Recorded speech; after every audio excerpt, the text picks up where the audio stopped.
Hello guys, आज हम बहुत इंपॉर्टेंट टॉपिक पे बात करने वाले हैं, जिस टॉपिक का नाम है भारत में राष्ट्रवाद का उदय, जो एमपी बोर्ड 10वीं क्लास सामाजिक का टॉपिक है। अगर परीक्षा के हिसाब से देखा जाए तो परीक्षा में इस टॉपिक से 7 नंबर के प्रश्न आना है वार्षिक परीक्षा में। और अगर कंपटीशन परीक्षा के हिसाब से देखा जाए तो इसमें कहीं ऐसे बहुत सारे फैक्ट हैं जो सीधे सीधे कंपटीशन परीक्षा या प्रतियोगी परीक्षा में आपको देखने को मिलते हैं। तो गाइस, हम सबसे पहले बात करते हैं राष्ट्रवाद की। तो राष्ट्रवाद क्या है? राष्ट्रवाद क्या होता है? राष्ट्रवाद एक भावना होती है। क्या होती है? भावना होती है, या यूं कहें तो एक विचारधारा होती है जो किसी क्षेत्र विशेष के लोगों में एकता का वाहक होती है। क्या होती है? एकता का वाहक होती है। तो सीधा अर्थ इस राष्ट्रवाद का संबंध है भारत देश से, यानी भारत में रहने वाले लोगों में एकता की जो भावना होती है वह क्या कहलाती है? वो राष्ट्रवाद कहलाती है। तो हम इस टॉपिक की शुरुआत करते हैं प्रथम विश्व युद्ध से। कब बात करते हैं? 1914 से लेकर 1919। यहां आप सभी को पता है कि क्या हुआ था? प्रथम विश्व युद्ध।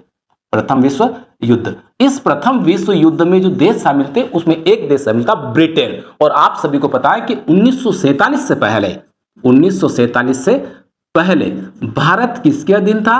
भारत ब्रिटेन के अधीन था। ब्रिटेन के अधीन था। तो डेफिनेटली है कि अगर कोई देश अगर युद्ध में शामिल होता है तो जन और धन दोनों प्रकार की हानि होती है, यानी कुल मिला के उस देश पर आर्थिक बोझ बढ़ता है। तो जब ब्रिटेन प्रथम विश्व युद्ध में शामिल हुआ तो ब्रिटेन के अधीन जितने भी देश थे तो ब्रिटेन ने उन देशों पर टैक्स को बढ़ा दिया। क्या बढ़ा दिया? टैक्स को बढ़ा दिया। डेफिनेटली है कि भारत में भी टैक्स को बढ़ा दिया गया प्रथम विश्व युद्ध के बाद। लेकिन आपको बता दूं कि भारत की जो किसानों की स्थिति उस समय काफी खराब थी, यानी कि मानसून भी सही रूप से भारत में नहीं आया था और कहीं ना कहीं फसल बर्बाद हो गई थी। ओके गाइस, तो कहीं ना कहीं अंग्रेजों के खिलाफ भारत के जो किसान थे सख्त नाराज हो गए थे। किसको लेकर? टैक्स को बढ़ाने की वजह से। तो अब यहां पर जो होता है फिर नेक्स्ट जो घटना घटती है कि 1915 में गांधी जी का भारत आगमन। गांधी जी का भारत आगमन एग्जाम में पूछा जाता है सीधा कि गांधी जी भारत कब आए? 1915 में आए। और कहां से आए? ये अफ्रीका से आए। कहां से आए? अफ्रीका से, क्योंकि इससे 1915 से पहले गांधी जी अफ्रीका में वकालत कर रहे थे। लेकिन आपको बता दूं कि गांधी जी द्वारा 1905 में अफ्रीका में आंदोलन किया गया था। और यह आंदोलन किया गया था मजदूरों के ऊपर हो रहे अत्याचारों के खिलाफ और रंगभेद के खिलाफ। तो जब गांधी जी 1915 में जब भारत आए तो उन्होंने यही सेम स्थिति भारत में देखी, और भारत में भी किसानों की स्थिति काफी खराब थी और किसानों पर अंग्रेजों द्वारा काफी सारे अत्याचार किए जा रहे थे। तो गांधी जी द्वारा जब ये स्थिति देखा गया तो सबसे पहले गांधी जी द्वारा 1917 में चंपारण आंदोलन किया गया। चंपारण आंदोलन। और ये चंपारण आंदोलन कहां पे हुआ था? ये बिहार के अंदर हुआ था। कहां पर? बिहार के अंदर। हुआ क्यों था? क्योंकि अंग्रेजों द्वारा जो चंपारण के जो किसान थे उनसे नील की खेती कराई जाती थी। नील की खेती। और नील की खेती का काम ऐसा है कि अगर किसी भी भूमि पर एक दो बार अगर नील की खेती उगाई जाती है तो कहीं ना कहीं वो खेती बंजर हो जाती है, जिससे वहां के किसान काफी ज्यादा परेशान थे। तो इस गांधी जी द्वारा इस आंदोलन करा गया, इसको क्या बनाया गया? सफल बनाया गया। इसके बाद 1917 के बाद जस्ट 1917 में ही गांधी जी द्वारा खेड़ा आंदोलन का नेतृत्व किया गया। खेड़ा आंदोलन का नेतृत्व किया गया। और खेड़ा आंदोलन कहां पर है? गुजरात में हुआ। कहां पर होगा इसे? गुजरात के अंदर हुआ। और यह भी किस लिए हुआ है? यानी कि अंग्रेजों द्वारा किसानों पर ज्यादा कर लगाने के विरुद्ध हुआ है। इसके बाद बात करते हैं 1918 में तो अहमदाबाद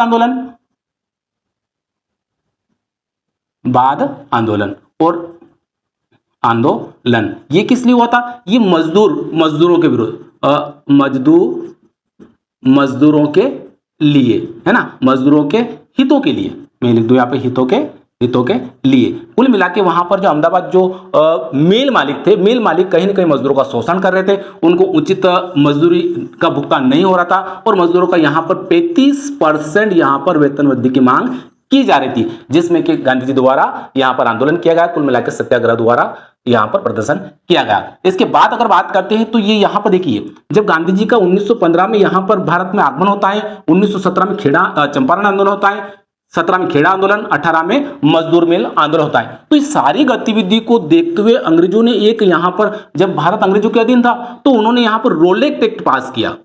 रोलेक्ट एक्ट क्या किया? पास किया। अब ये रोलेक्ट एक्ट पास किया, यानी कि साल कौन था? 1919। तो सीधा प्रश्न आता है एग्जाम में कि रोलेक्ट एक्ट कब पास किया गया? 1919। रोलेक्ट एक्ट क्या था? ये था काला कानून। काला कानून। तो काला कानून कैसे? इसमें बिना अपील के, बिना दलील के किसी भी व्यक्ति को 2 साल के लिए, कितने साल के लिए गाइस? 2 साल के लिए जेल में डाल दिया जाता था बिना मुकदमे के ही। ओके गाइस, तो ये जिसके इस रोलेक्ट एक्ट के खिलाफ पूरे भारत में क्या हुआ? विरोध होने लगे। और विरोध होने लगे तो यहां पर आपको बता दूं मैं कि 13 अप्रैल 1919 को क्या हुआ? जलियांवाला बाग हत्याकांड। जलियांवाला बाग हत्याकांड। तो जलियांवाला बाग हत्याकांड था, जलियांवाला बाग हत्याकांड था जो कि पंजाब के अमृतसर के एक बगीचे में वहां पर एक बैठक का आयोजन रखा गया था भारतीयों के द्वारा।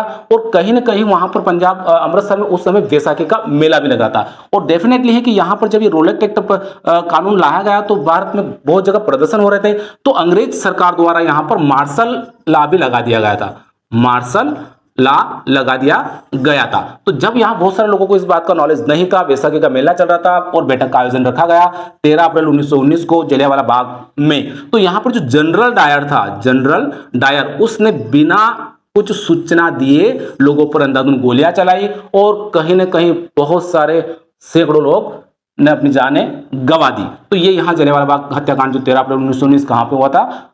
जलियांवाला बाग में हुआ था, जो कि पंजाब के अमृतसर शहर में है। इसी स्थिति में सितंबर 1920 में गांधी जी द्वारा असहयोग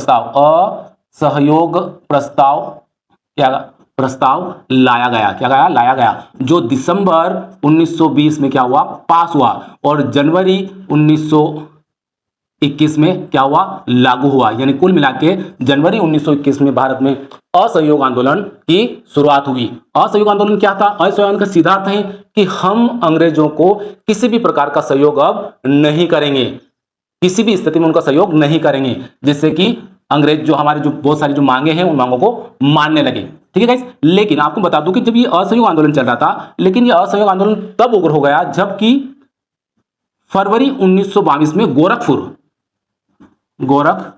गोरखपुर के थाने पर आग लगा दी गई। प्रदर्शनकारियों द्वारा क्या गया? थाने पर आग लगा दी गई, जिसके कारण यहां पर जो कि इसको बोलते हैं चोरा चोरी कांड, इसमें कहीं पुलिस वालों की यहां पर जान चली गई थी। इस हिंसा से गांधी जी नाराज होकर असहयोग आंदोलन को क्या कर देते हैं? निरस्त कर देते हैं। इसके बाद अगर बात करते हैं, जैसे गांधी जी का असहयोग आंदोलन निरस्त होता है तो फिर यहां पर होता है स्वराज पार्टी की स्थापना। स्वराज पार्टी की स्थापना।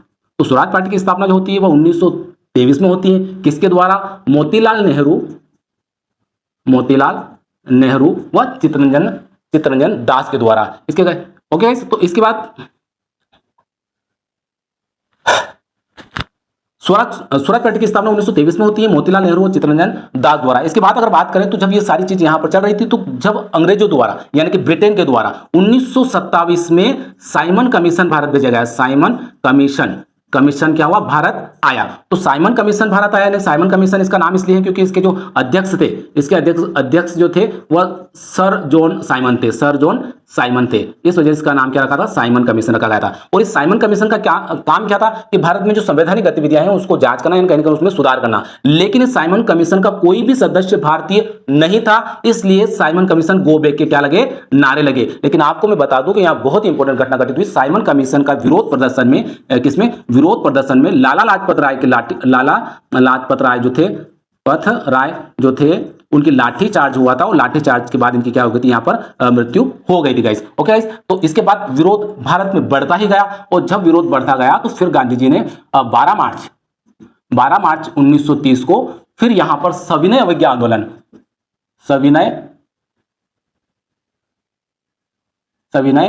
आंदोलन की यहां पर घोषणा की, जो 12 मार्च 1930 से लगाकर 6 अप्रैल 1930 तक यहां पर 1930 को यहां पर कहां पहुंचा? ये साबरमती से कहां पहुंचा? ये दांडी पहुंचा। और इस असविनय अवज्ञा आंदोलन का सीधा अर्थ था कि हमको अब अंग्रेजों की किसी भी प्रकार से मदद नहीं करना है। जो यहां पर जो इसमें असहयोग आंदोलन में जो प्रस्ताव था कि हमें अंग्रेजों की किसी प्रकार से मदद नहीं करना है, लेकिन मदद के साथ साथ अब हमें कानून भी तोड़ना है। ये इसमें यहां पर इसमें बात बढ़ा ली गई थी। तो इसीलिए 6 अप्रैल 1919 को गांधी जी द्वारा नमक कानून तोड़ा गया था। क्या तोड़ा गया था? नमक कानून तोड़ा गया था।